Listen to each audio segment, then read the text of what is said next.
খাইতে চাইছিলাম এবং কিছুদিন আর 10-15 দিন পরে, 10-15 দিন না 10-12 দিন পরে ইনশাল্লাহ হাটে নিয়ে যাব।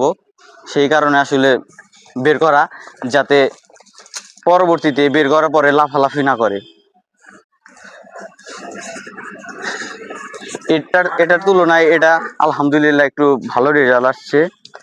দুইটা গরু আসলে যখন আনছিলাম, আমাদের আগে যে ক্রয় করছিল তার কাছে সম্ভবত গরুগুলা জোর ছিল, তার কারণে যে খুরগুলা উঠে গেছে।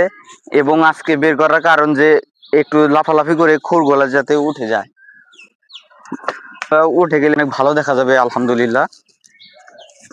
তো এই হলো আমাদের গরুর রেজাল্ট। এবং আমাদের খামারের আর একটা সার আছে, ওটা আসলে আপনাদের এখন দেখাবো।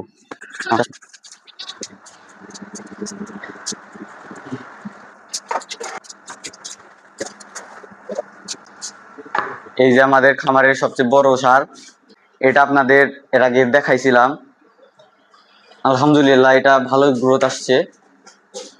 এটাও আসলে বিক্রি করে দেব।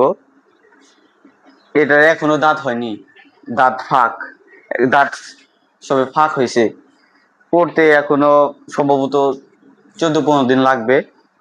এটাও বের করতাম, আসলে এটা বের করতে আসলে ভয় লাগে। একার পক্ষে এটা বের করা সম্ভব না।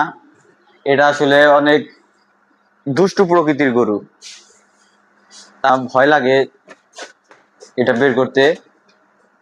এদের গায়ে অনেক শক্তি, তার জন্য আসলে এটা বের করিনি। তো গরুগুলা দেখে মাশাআল্লাহ বলে যাবেন ইনশাল্লাহ। তো আজকের ভিডিও এই পর্যন্তই, আপনাদের আসলে দেখাইতে চাইছিলাম, সেই জন্য আসলে দেখাইলাম। সবাই ভালো থাকবেন।